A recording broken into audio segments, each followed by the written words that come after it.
But in general, environmental psychology deals with the relationships between humans and the environment. The environmental impact, the impact of our environment on our behavior, and then people's impact on the environment. And then our impact on the environment, the impact of our impact on the environment back on us, which is what I'm going to talk about. But environmental psychology is very broad. It deals not just with sustainability, but it also deals with things like whether we study better in red rooms or yellow rooms, how many people in an elevator leads the average person to feel crowded versus just a little bit uncomfortable, traffic conditions, all sorts of things involving anything in the natural or built environment that impacts the human psyche or human behavior. So to become even more specific, from psychology to environmental psychology to sustainability, that requires yet another definition. So what is sustainability? And those of you who are participating in our sustainability seminar series or course are very familiar with some of these definitions. In general, sustainability is the ability for anything, the capacity to endure, for anything to sustain or continue. The most common definition of environmental sustainability was coined by a group called the Brundtland Commission, which was formed by the United Nations in the late 80s. And they said that environmental sustainability is meeting the needs of the present without compromising the ability of future generations to meet their own needs. And that definition, and I tend to not like to read off slides because I think most people who attend talks can read, but I think that's a really important definition. And I like to say it out loud because I think it's beautiful too. So environmental sustainability, you see the word environment isn't anywhere in there, but it's meeting the needs of our own needs without compromising the ability of future generations. And it's really an interesting definition because of what they left out. They didn't use the word environment, and they didn't just say humans, just meeting the needs of the present, whatever present needs are as defined, without compromising future needs, relatively undefined as well. And then the third definition, I'm really excited to share because I'm easily excited, and also because I just got an email this week on Monday from the National Academies of Science. And the National Academies of Science just said we are launching a new section of the journal, the Proceedings of the National Academies of Science, PNAS, in sustainability science. And they define sustainability science as you can see, as the emerging field of research dealing with the interactions between natural and social systems. This is really, really exciting for somebody who studies social science and the social science aspects of sustainability. They're focusing not just on engineering, not just on physics, but the interactions between natural and social systems. And they said that is what sustainability science is not just one, not just the other, but the interactions between the two.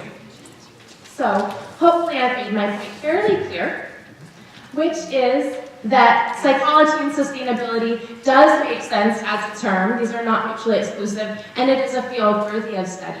People are impacting the environment, we're using natural resources, we're being affected by our environments, and there's something we can do about it.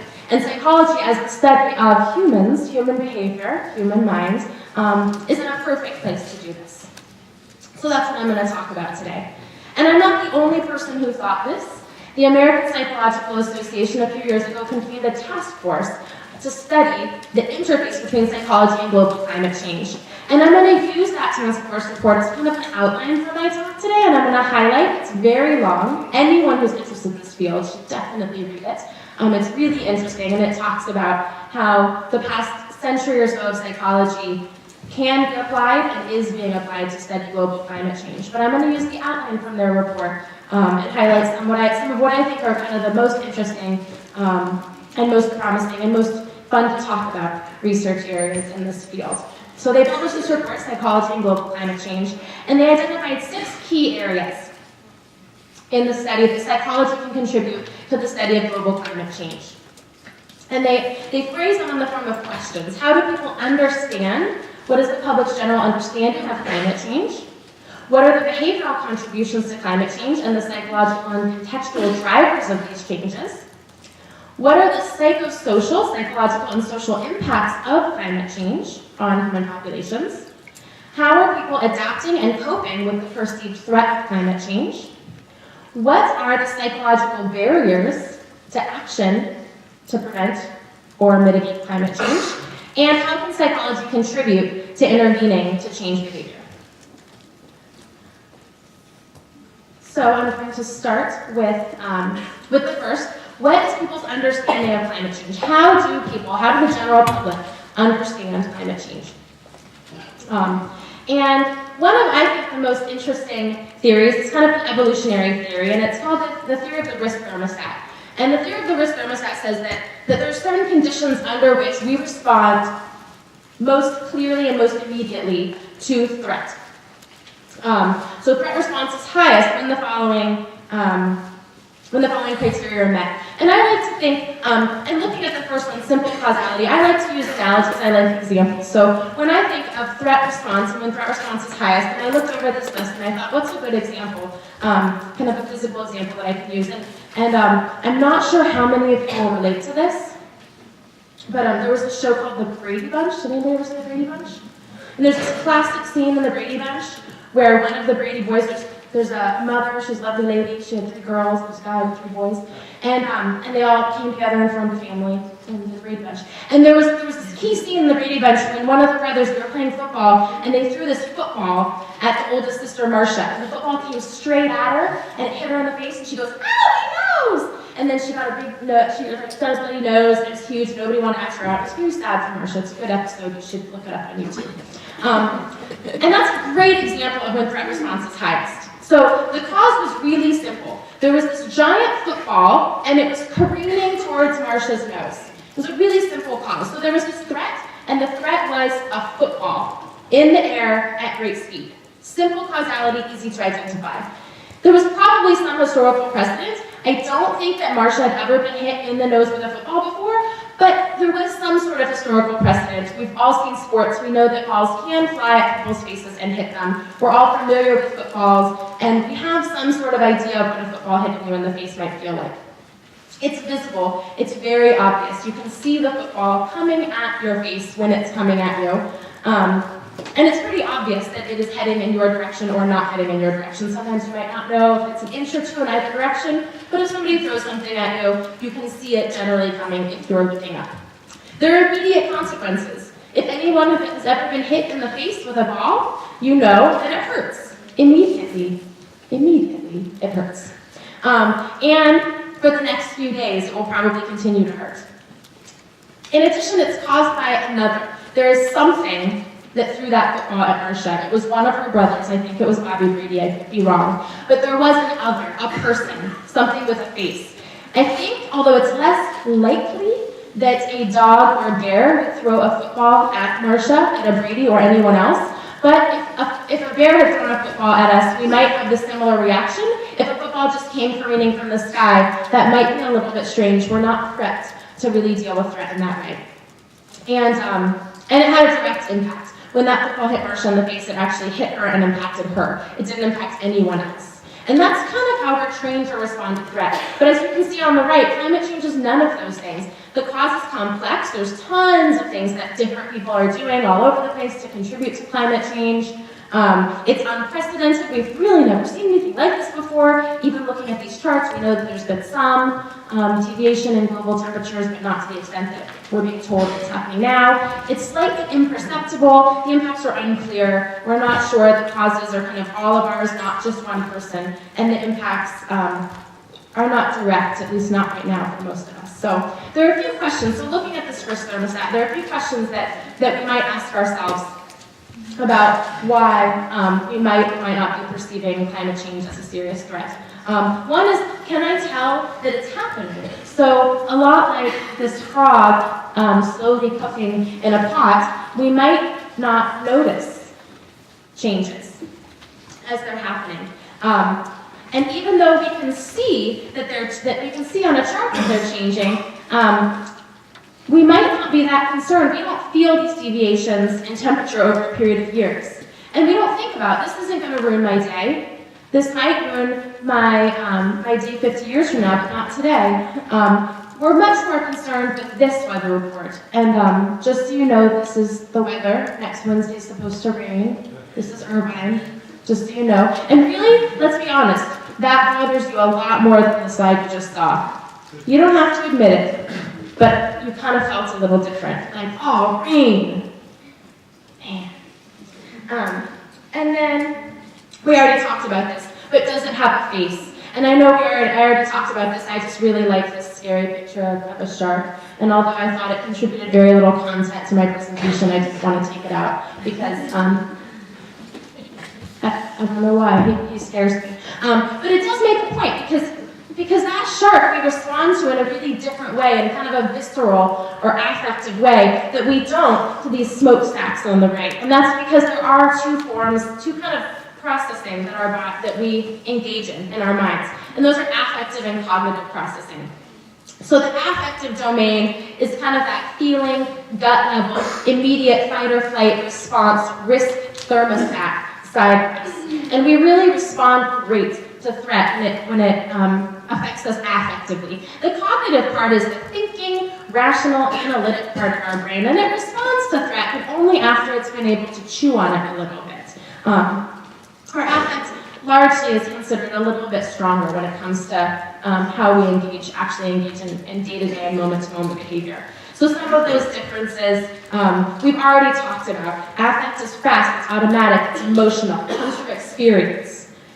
And and we're thinking about things that are happening right now in front of us. That's affect. What's going on? That shark really affects me affectively because it looks like it's going to chew my face off. Right now, not in 20 years. Now, he's coming at me. Whereas the cognitive side is slow and learned, it's deliberative, we think about things, statistics, those graphs, the plumes. Like, I know that stuff going into the air is bad. I know that. But that shark is so scary in a very different part of my body or my mind. And we respond differently to that. So we can cognitively appraise something. Like we can look, and this is a really famous image, it's called the Karlin curve. And when you look at it, and you think about it, and you look and see that the carbon concentration in parts per million in the Earth's atmosphere has gone up from 310 to 380, and it's continuing to rise. And when you think about that, that's kind of scary. Carbon, I don't understand exactly. It's bad in the atmosphere, global warming. I heard something about that on the Daily Show. And you can kind of think that that's not a good thing. But if while you're looking at that chart, a mouse runs up, you might respond in a really different way, and you might jump or freak out. For some of you, it's a spider, a snake. For me, it was the shark. I'm not going to lie, that shark scares me. But the point is that even though we can cognitively process things, our affective response pushes us into action so much faster than that feeling curve and that cognition does. So that's just a little bit about how we respond and some of the issues with our basic understanding of climate change. Like I said, I'm in no way comprehensive. I would rather talk in more detail about a few things and encourage everyone to read that fabulous APA report or talk to me later than talk about every possible aspect of our psychological understanding of climate change. So I'm going to move on to behavioral contributions. How are humans contributing to climate change, and what are the potential drivers of those? So the big picture that we're all pretty familiar with is that life support resources are declining and our use of them is increasing. So there's less stuff and there's more use of that stuff. And that is a problem. That's what we're told. And one way of calculating that is called the IPAT model. And IPAT says that the environmental impact of any given population is a function of the population, the number of people in the population, times the consumption per person, times the technological impact per person. So I'm going to focus on population and consumption. So IPAT, or IPA, if I ignore the T, which I'm choosing to do, means that our environmental impact is a function of the population times the consumption per person in any given country or region. So even though there are differences in those. So we know that population is increasing. We hear about this all the time. What's equally important is that overall population growth is where that growth is taking place. Most of the population growth in the past 60 years, continuing in the next 50 years, is coming from developing countries. Now, if you think about the IPAT model, that's kind of a good thing because, as we'll talk about, they use a little bit less resources than we do. But But that means that as these countries develop, that there's this tendency, even as population stabilize, for consumption to go up. So world population growth is not equal. We can see certain countries are completely stable, have zero population growth, mostly in Western Europe. There are countries that are approaching zero population growth. America is one of them. And then there are countries that are still rapidly increasing in population. And you might wonder what that has to do with psychology. And a couple things just to think about is that population growth we see does steady as countries move from developing to developed.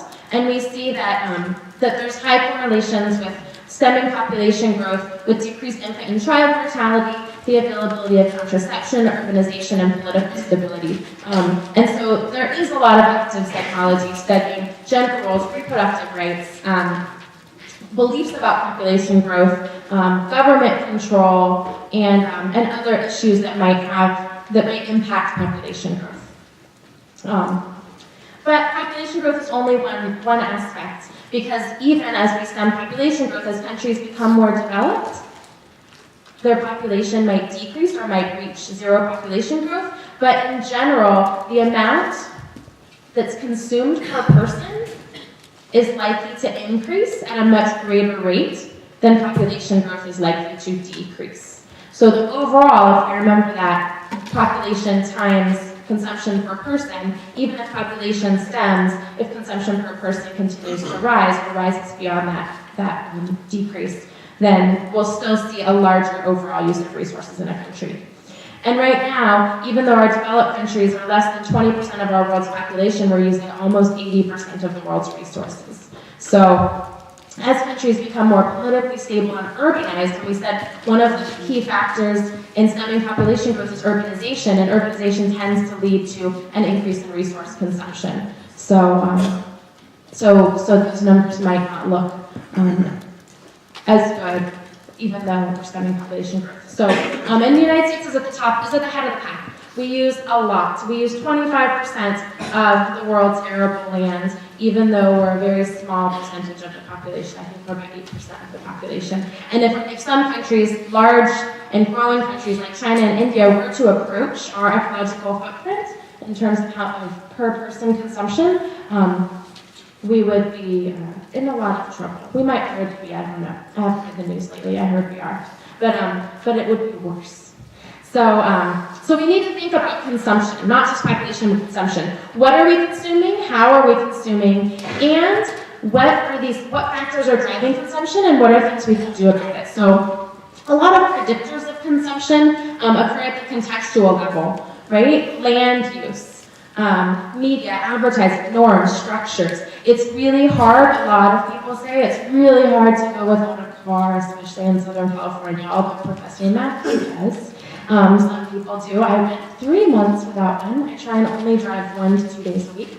But it is hard. So there are structural issues, there are governmental issues that affect how we consume. If you live in a city that doesn't let you have chickens in your backyard, let you grow your own food, or you can't afford a house with a yard, and you might need to go to the grocery store to buy your food. So you're going to obviously increase your ecological footprint just by the fact that we're purchasing food as opposed to growing it ourselves. So there are contextual barriers that affect our consumption. And then there are individual drivers. There are a lot of individual factors that affect how we consume and how much we consume. Age, gender, our knowledge and perception, our motivation, there are a lot of individual differences. So you might have 2 people that live in identical homes and they live in the identical city and they have the identical commute to work, but their ecological footprint is wildly different because of some sort of attitudes, beliefs, age. One has kids in the house, one doesn't, one's vegetarian, one takes the bus. So there are a lot of individual differences as well. And then levels 3 and 2 refer to 2 primary different kinds of consumption. One is economic consumption, and when we talk about consumption of resources, and that's the consumption of resources, the indirect consumption of resources through purchased goods. So if I buy a t-shirt, there's actually a lot of resources went into the t-shirt, not just the cotton to produce the t-shirt, but the petroleum that fueled the truck and or boat that got the t-shirt to me, and any food that fed the workers that made the t-shirt. There are a lot of different forms of of resources that go into anything that we consume, and that does use natural resources. But there's also our direct or environmental consumption at level 2, which is our immediate use of fossil fuels through electricity, through driving, natural gas, etc. We often think a lot more of level 2 as our consumption and forget sometimes about that indirect use. But anything you buy or consume also has consumption, and then that gets us down to actual emissions, which is level 1. So I'm just going to talk about one piece of research, talking about the difference in level 2, kind of the connection between level 4 individual drivers and level 2 environmental consumption, and how some of these differences and the importance of looking at some of these differences from a psychological perspective. So conservation, when we talk about energy conservation, we're actually talking about not one, but many behaviors in the home. One example is lighting. When we turn on, if you choose, let me start that over. I didn't realize there were still animations on that side. When you choose to, if you wanted to save energy through light choices, you can either turn off lights when you leave a room, or you can change your light bulb. You can actually do both. But these are really different, these could be very different behaviors psychologically and contextually. Turning off lights every time you leave a room is referred to as a curtailment behavior. So it's routine, repeated, habitual changing in behavior is a curtailment behavior, as opposed to an efficiency behavior, which is a one-time or rare structural upgrade, changing your light bulb, installing solar panels, buying a fuel-efficient car, getting rid of your car, getting a bus pass, versus unplugging things at night, choosing not to buy a new computer and using your old one for another year, versus unplugging your computer at night when you leave the office. These are both very good behaviors, but they are different. And so I'm going to talk just briefly about some research that some colleagues and I did last year, looking at the differences between curtailment and efficiency behavior. So what we did was we distributed an online survey to a little over 800 people, and we asked them, do you engage in these behaviors, curtailment or efficiency? And we asked the 3 curtailment behaviors on the top and then 5 efficiency behaviors on the bottom. To what extent do you engage in, or do you engage in these behaviors? And then we also asked them a series of questions from those levels, from level 4. We asked a series of questions about demographics, age, race, gender, marital status, housing status, and then we also asked some psychological questions to see, is there a difference? Are these behaviors actually motivated by totally different things? Are there different influences to these types of behaviors? Because understanding that might help us better intervene to address those, to change those behaviors. And we did find some really interesting differences. So first, looking at demographics, we saw that efficiency behavior was much better predicted by age, race, and income, and mostly whether a person rents or owns their home. That really makes sense. Whether you engage in efficiency, those are the structural changes to a home, might be a function of whether you own the home. And then some other things that correlate with the ability to pay for those changes, like age and income. And we see a huge percentage of the 31% of the variance in efficiency behavior is accounted for by those demographic and contextual changes. Whereas for curtailment, the total variation is just over 10%, and very little of that is demographic. It's mostly home size and number of people in a home, and those are negatively correlated. So the more number of people, so the more people in a home, the less likely those curtailment behaviors are to take place. Right? If you've got 10 people in the home, lights are probably off a little bit less than if it's just you and your dog. And then psychologically, we also saw some differences in that efficiency behaviors were much less likely to be predicted by psychological factors, whereas those curtailment, those daily habitual behaviors, were more motivated or were more correlated with environmental attitudes. So we do see that these different predictors of behavior could potentially lead us to different models of behavior. So there might be different ways that we can address and encourage these different types of behavior. So moving on to psychosocial impacts of climate change. How is climate change affecting us? So we talked just now about how we understand climate change, how we contribute to climate change, and how is climate change possibly impacting humans? We know a lot about the physical impacts We hear about them all the time on the news. We hear about the polar bears. That's really sad. I think he's gonna fall soon. Yeah, so cute. I know, sad. So we know that there are a lot of potential physical impacts, but there are also psychosocial impacts of climate change. And there are a lot of negative psychosocial impacts. There are emotional reactions. People respond very, very differently to climate change. Some people feel guilty and do something about it. There's a lot of fear. There's a lot of apathy, denial, numbing. So there are emotional responses when people hear about the science of climate change. There are a lot of potential mental health impacts, especially in areas that have already been affected or that are being more significantly affected by climate change. When we look at a lot of populations in the small island nations, and there are a lot of small island nations in the world that the scientific evidence is pretty clear that they're not going to be able to live there for another century or so. And so imagine if you were told that America was going to be underwater and your families lived here for hundreds of years, and at some point everyone, not just you, but everyone in your country is going to have to move. And we don't know where you're going yet. There's this group at the UN that's talking about it. And they'll let you know at some point. Maybe. If it gets really bad, which we think it will. That's kind of stressful, right? Just saying it makes my heart rate go up a little bit. And so there are these psychosocial impacts that we need to understand, because there are people, and they're not us in Irvine, but there are people that are living right now with that. For us, the impacts, like we talked about, climate change are still fairly indirect, and we're lucky right now, but it's not that way for everyone. There are people that are being directly impacted. So possibility of displacement, so that's of social and cultural, possibility of displacement and relocation, heat-related illness, and intergroup violence. So a lot of people really think that a large percentage of intergroup violence, especially in areas in sub-Saharan Africa, is actually caused by underlying issues of limited resources. And it looks like that's going to increase.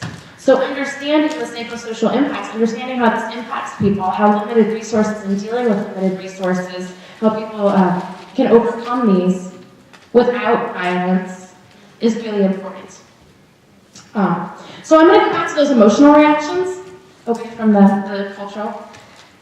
And there's a classic coping theory by a woman named Elizabeth Kubler-Ross. And in the 60s, she came up with the 5 stages of grief. And she actually studied people who were dying of terminal illnesses and their families. And she said there are 5 stages that we go through when we find out that we are dying or when a loved one has died.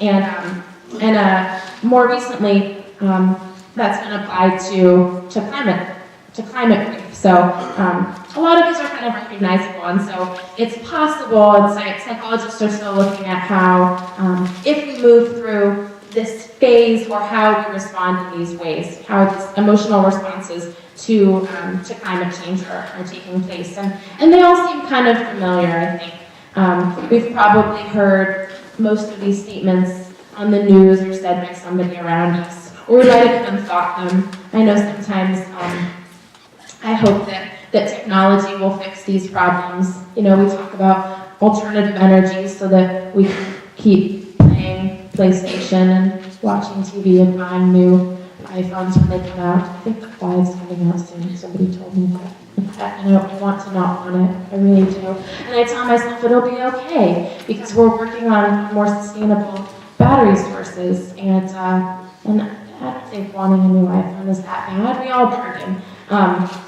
This isn't just a one-sided issue, that there are people that are anti-climate change and then there's us that are on this side. I think even as individuals, recognizing the fact that we're going through these processes help us kind of rationalize and think about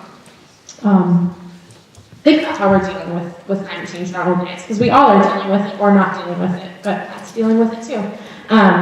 So hopefully, at some point, we move through to acceptance, and psychologists are looking at how we can deal with these different stages and barriers, and how we can move people towards acceptance and engaging in positive and proactive solutions.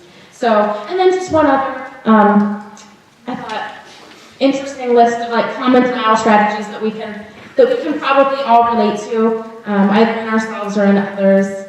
A lot of them are similar to the stages of grief.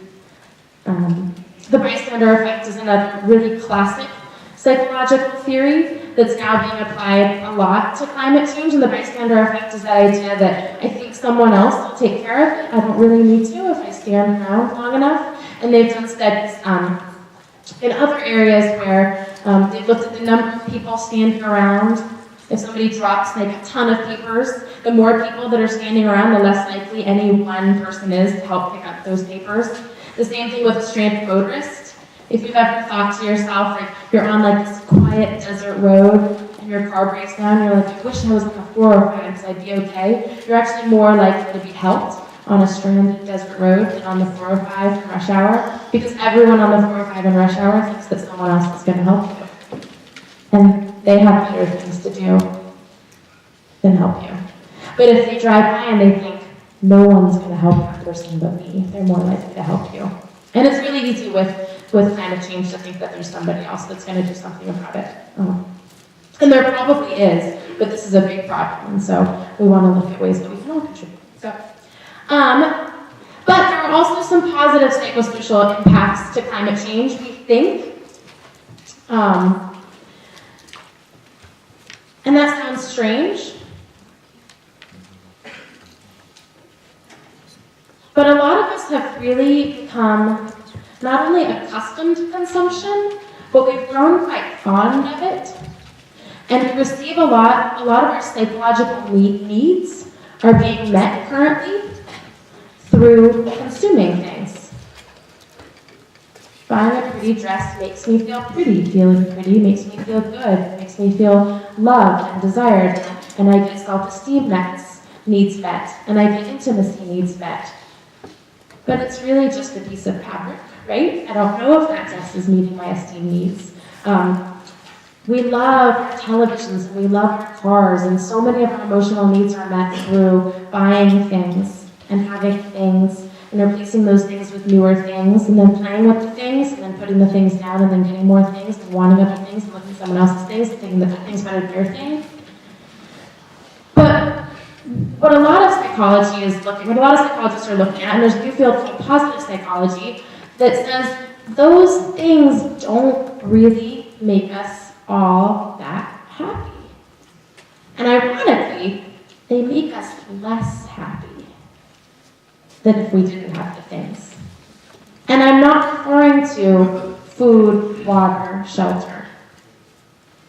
But beyond that, and this picture up here is an oldie but a goodie. It's called Maslow's hierarchy of needs. And a man named Abraham Maslow said that we start when someone has a physical need. If you don't have food or water, you can't breathe, you're probably not going to be worried about whether your life has meaning. But as lower needs are met, we move up to meet higher needs. And I looked over this, and I noticed that watching last night's episode of Glee is nowhere on the list, nor is PlayStation,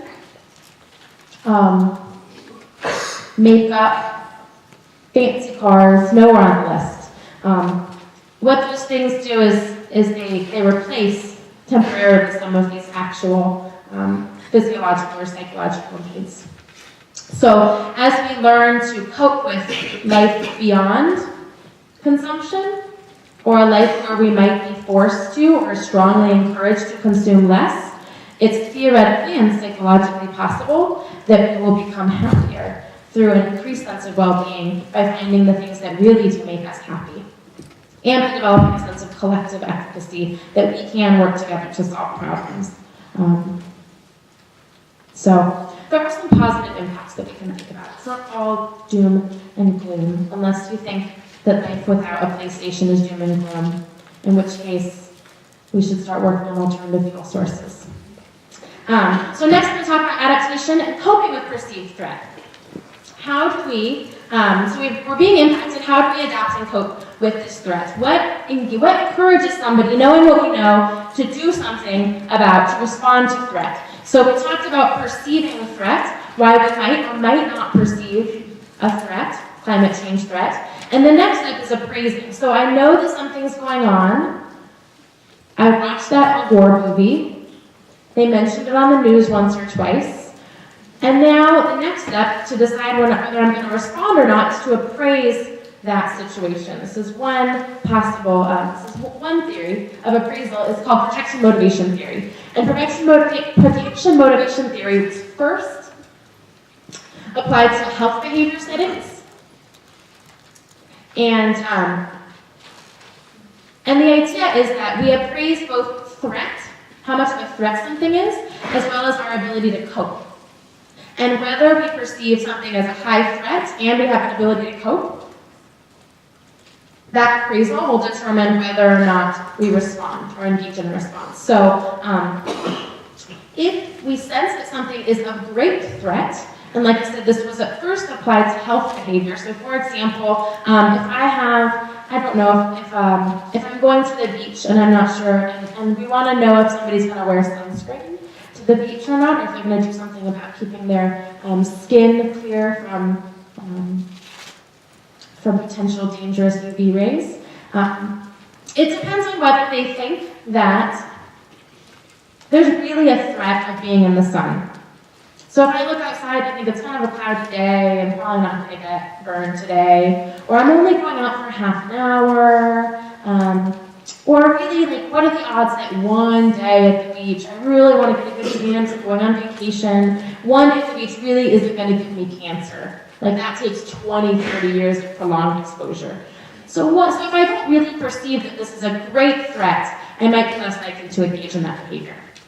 In addition, I need to assess my ability to cope or do something about that threat. So if I think, well, yeah, that's a big problem, but I don't have any sunscreen, and I'm meeting my friends in 5 minutes, and I can't be late, parking at the beach is really bad, I don't really like putting it on, it makes my hands sticky, and I hate that, I don't have any handy wipes, and I brought a sandwich, and I don't want my egg salad to taste like what's that called?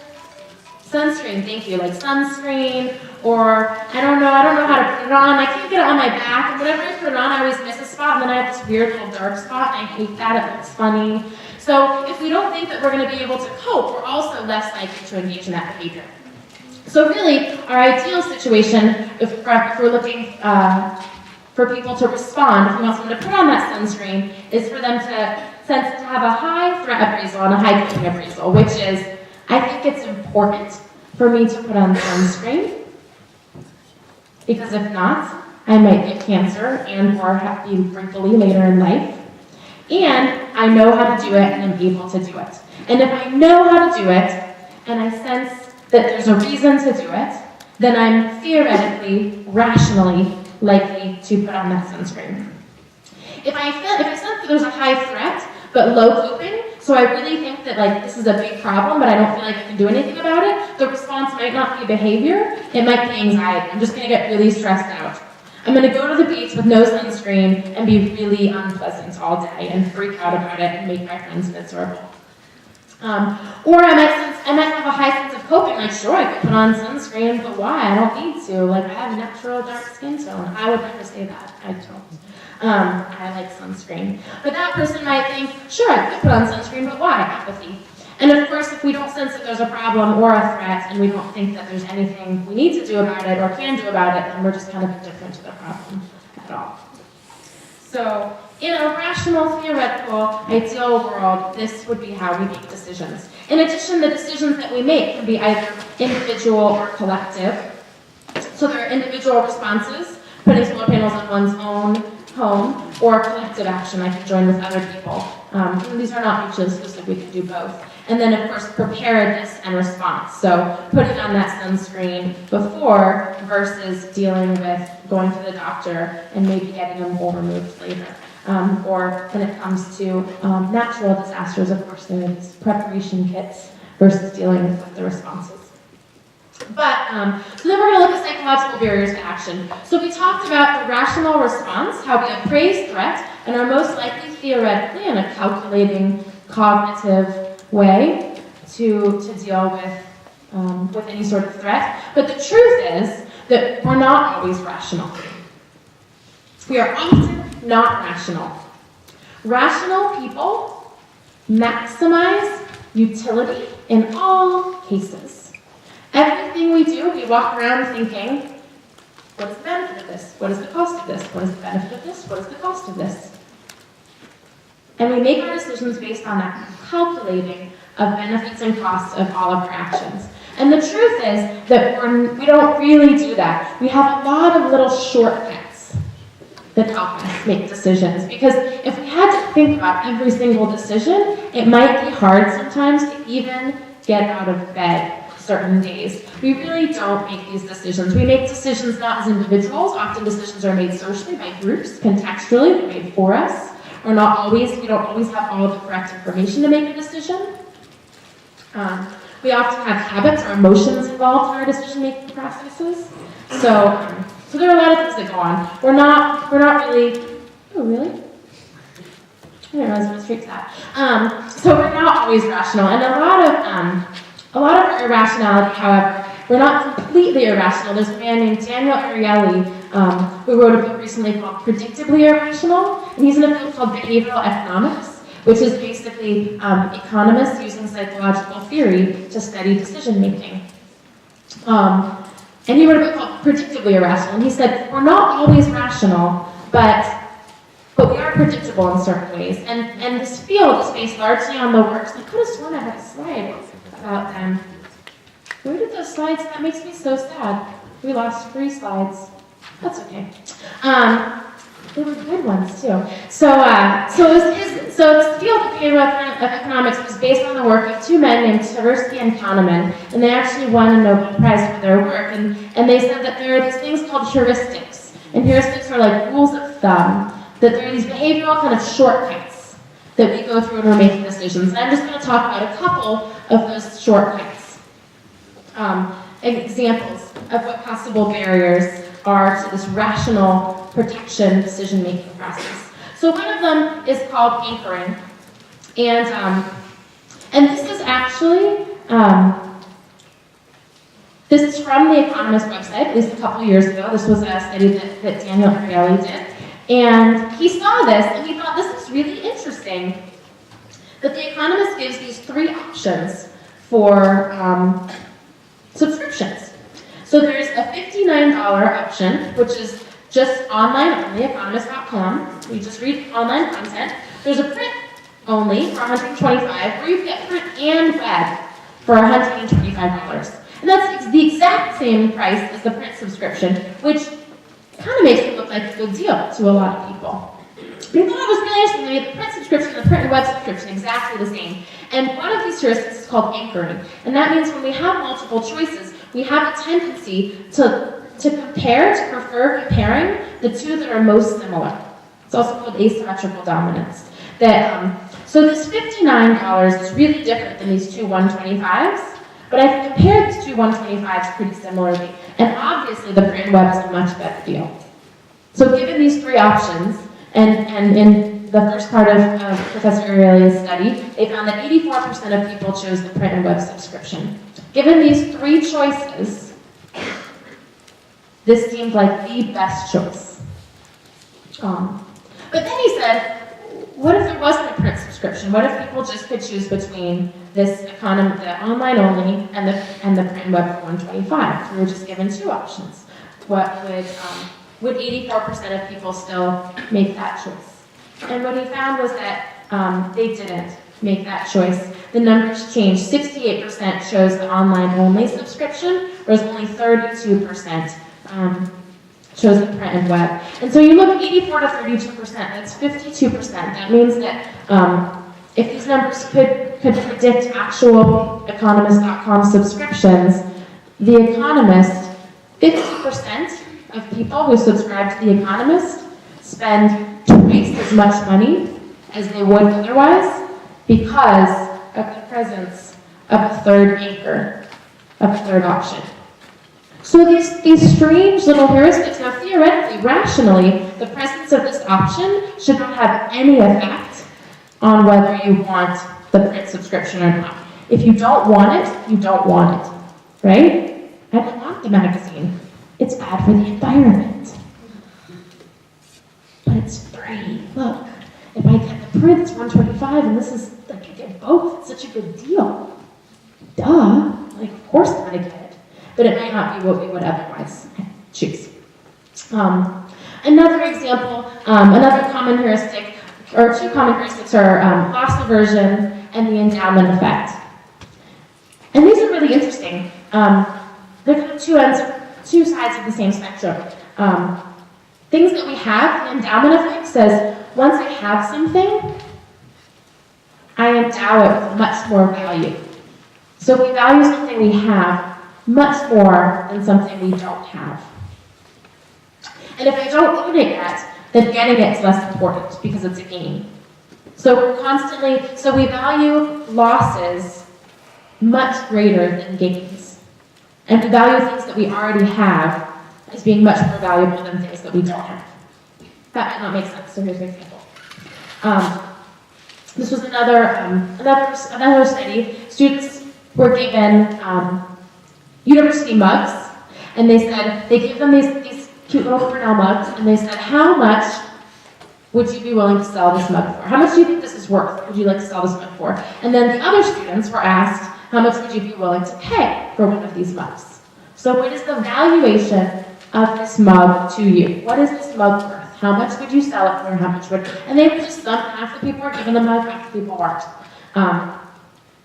And the mug, you might say, if you hadn't given anyone a mug, what is the value of a mug? And it should be about the same for all these students. And what ended up happening is that the students who had the mugs valued them twice as much as the students that didn't. So the students that had the mugs said, I would sell this mug for maybe $4.50, $5. Like, that's my mug. I'm not going to sell it for nothing. And then the students without the mug really weren't willing to pay that much for them, about half. And you might think that's kind of weird, like these students didn't want mugs, they were just kind of given mugs, right? What about something that somebody wants? Does it really work the same? And there was a follow-up study conducted with basketball tickets, Duke basketball tickets. And at Duke, when they make the finals, I think, for all basketball games, especially when they make it to the finals, they have a lottery for tickets to the game. That all students, anyone who wants a ticket, can go to this lottery. And so Dan Ariely got his hands on that list, that lottery list of people that were in it. And some people got tickets and some people didn't. And they all wanted the tickets, they were all in that lottery. So he went immediately afterwards and said to all the people that got the tickets, said, how much would you be willing to sell these tickets for? And then he went to everybody who didn't get the lottery, who didn't win the tickets, and said, how much would you be willing to pay for these tickets? And lo and behold, about the same thing happened. The people who had won the tickets wanted about twice as much for them as the people who hadn't gotten the tickets. And they said very different things. And what was interesting was he asked them, why? Why do you think it's worth this much? Why are we not? Why? And everyone focused on what they had. The people with the tickets he said, how much would you be willing to sell these tickets for? And they're like, well, like $1,000. Like, why is that? Because it's a once-in-a-lifetime game. Like, this is an experience that I would never have otherwise. I don't want to give that up. It costs a lot. It would take a lot of money for me to give up what I have for these tickets. And then they went to people that didn't have the tickets and said, how much are you willing to pay? And they were like, 50, 65, I don't know. And he said, well, why is that? And they didn't talk about this once-in-a-lifetime opportunity. They said, because it's a lot of money, it's in my pocket, and if I spend the money, like, it's just a game, I can watch it on TV, it's no big deal. So really, when people were asked, they focused on what they had more than what they didn't. So these barriers are really interesting, and I just picked a couple.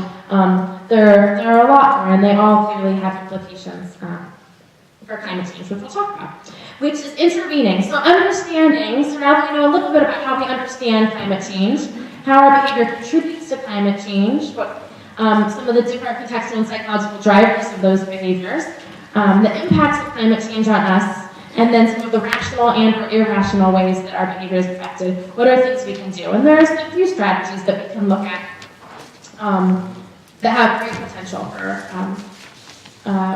psychologists to help in promoting climate reducing or climate mitigating behavior. One is called framing. And framing, it's really important how something is said has a large impact on how people respond and whether people respond. For example, the words that are used have a huge impact.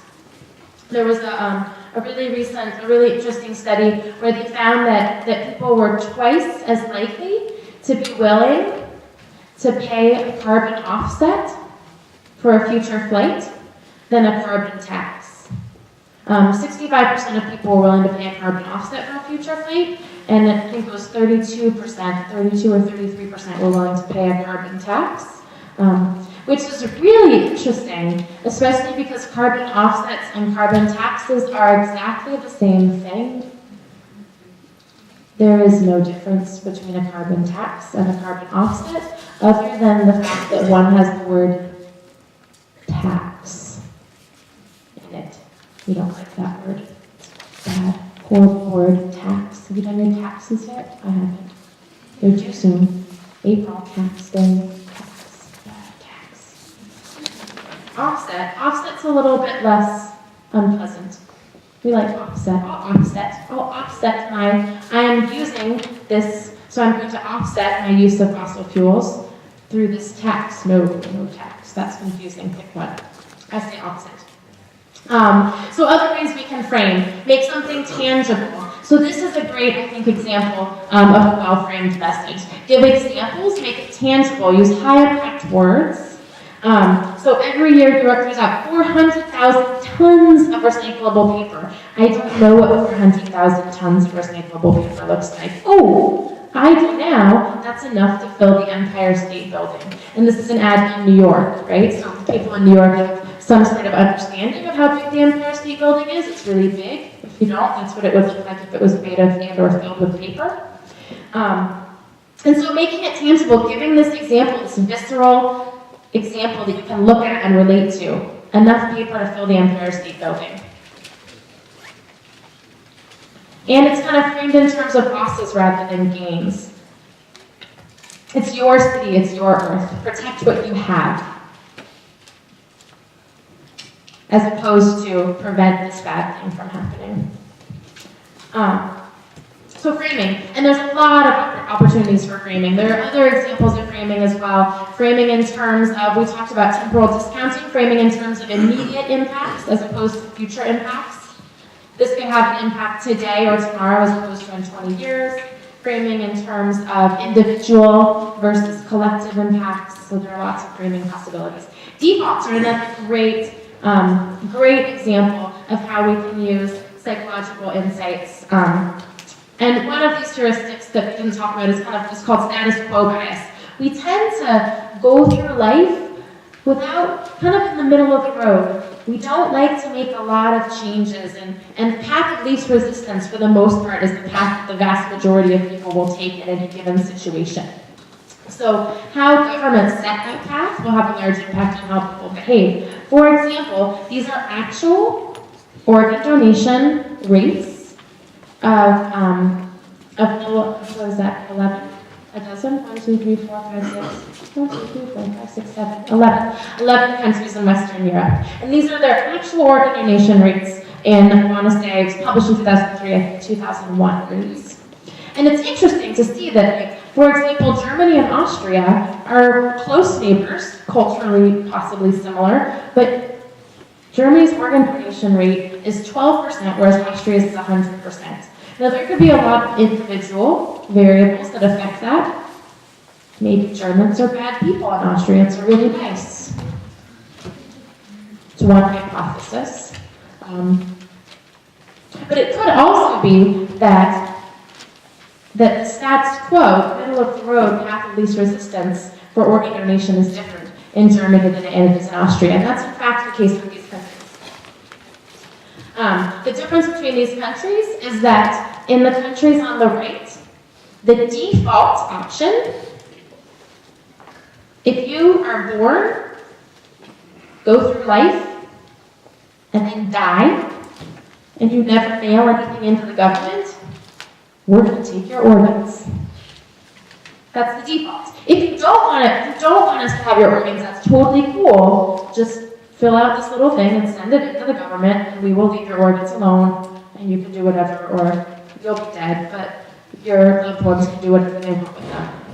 The other countries, and America is an opt-in country, say if you're born and you go through your life and you never do anything and you die, we are not going to take your organs. We do not have your permission unless you fill out this little form and send it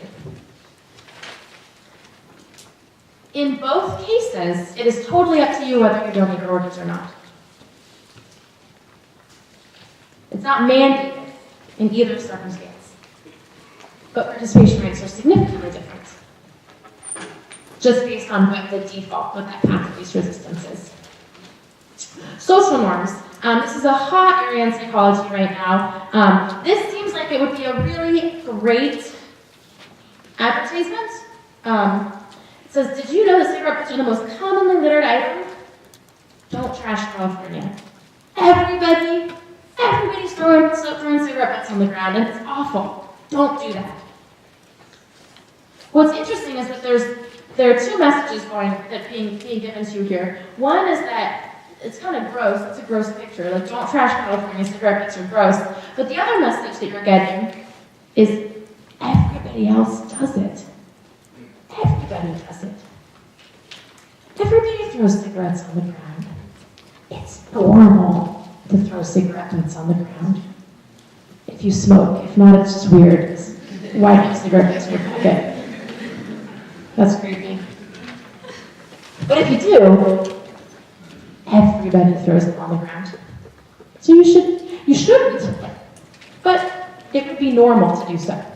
And so social norm researchers would say that this is not a very good ad. And one gentleman named Robert Cialdini had that hypothesis and decided to test it in the 90s. Not with cigarette butts. They went to a national park in, I want to say it was Arizona. And they looked at graffiti. I think it was graffiti or litter. And they saw a sign that said, people always litter here, please don't. And they just stood, they watched for a while and looked at the number of littering incidents and wrote it down. And then they changed the sign to say, this park is beautiful. No, it's taking fossils, this is what it was. It was taking fossils from the preserve. And it said, every year, it was kind of like this message, every year lots of people take these fossils, don't be one of them. And they looked at how many fossils people took. And then they changed the sign and they said, we have all these fossils and nobody ever takes them, so you shouldn't either. And then they counted. And they found that the message that said, everybody's taking fossils, in a few years there's going to be no fossils left, and please, leave a fossil, please, didn't work.